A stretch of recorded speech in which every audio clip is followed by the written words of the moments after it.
Hello, in this lesson I show you how to feather.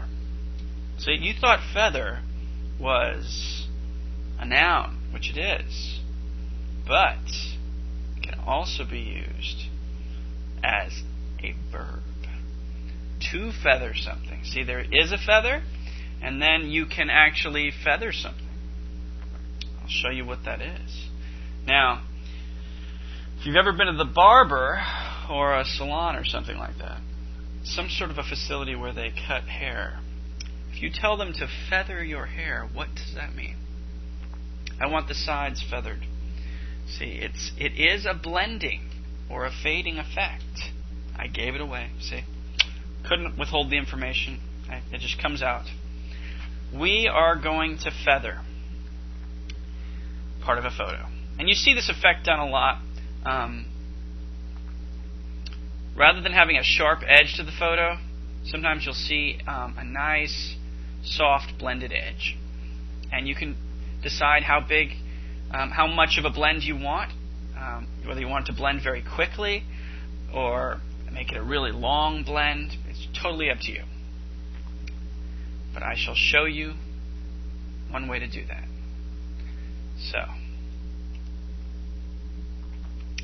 let us go and grab a photo. Grab any photo that you want to focus in on an object. Like, I'm going to grab this one with the dog. Pull it into the editor, the standard editor.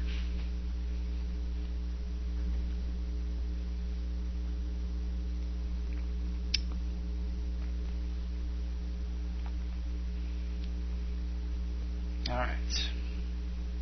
See, I ate, but I think see, there's a draw. You see, you get lightheaded and delirious when you don't eat. But then once you eat, you get tired. It's like a drawback either way. I don't understand it, you know? And I didn't even have that much. But I think it's this whole non-meat kick I'm on for the next month. I think that's what's getting me. Okay. Alright. I am going to duplicate that layer. Well, not duplicate it. I'm going to make it an actual layer and not a background layer. Because sometimes, well, for one thing, the layer's locked. Well, yours may not be locked. I'm just explaining to you a little bit here. When a layer is locked, you can do a lot less with it. So, and if it's a background layer, you can do even less. So I'm going to make the background into a regular layer, and that'll make it unlocked. See? Now it's a regular layer, not a background layer. So, now that I have it as a background layer, I'm going to get this. What I'm going to focus in on this picture is the dog. So, I'm going to put the dog somewhere in the center like that. And I'm going to grab the elliptical marquee tool and I'm going to focus in on the dog. Like so. And I can move it around. And once you have it how you want it, you can make it a long oval, wide oval. Obviously, this is totally to taste. So, I've chosen to focus on the dog's face. And now, whatever layer I have as the background layer here, that's... oh, let me get to that in a second. First, we do the feathering. And in order to do that, we're going to go to Select and Inverse. That means our selection is no longer the inner part of the circle, but the outside. So the outside, I'm saying, I want to feather that. So, I go back to, once I inverse, and that, the outside of the circle is selected. Now I'm going to go to Select Feather. And this is where I determine how big of a feathering effect I want, how far I want it to blend. And I chose 25.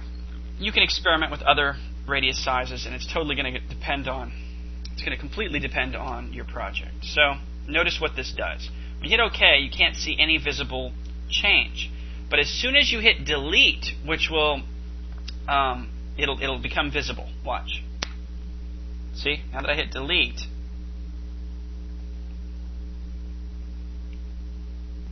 oops. Now it's visible. So, whoops, shouldn't have made that selection. I'm going to undo elliptical marquee tool. Okay, so now if I deselect, grab the move tool, now I can, oh, somehow, you see, when we did this,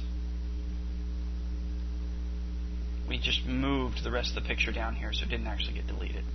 In any case, it's not going to show right now, so it really doesn't matter. So now that we have this layer, I can create not a duplicate layer, but I want a new layer. So we go up to Layer, New. It's going to just accept the defaults. But I want this layer to be behind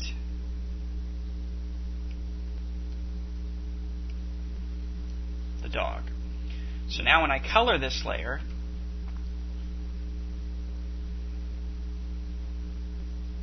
say I want to color it white. There.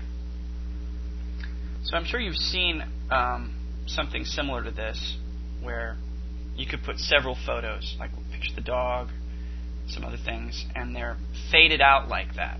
So I just want to show you how to do that. That's a feathering effect, and you can use any number of tools to make your selection and then feather from there. But this is just a common way to do it, to make a photo look blended out like that, or fade out.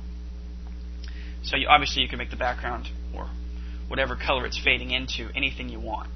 That's why I created another layer here and made it white. If I wanted to, I can use these little arrows, reverse the background and foreground, and now I could make it black, like so. So basically any color I want. There's feathering. So now you know, feathering, verb, action word, not just a noun. You can do more with feathering than just tickle.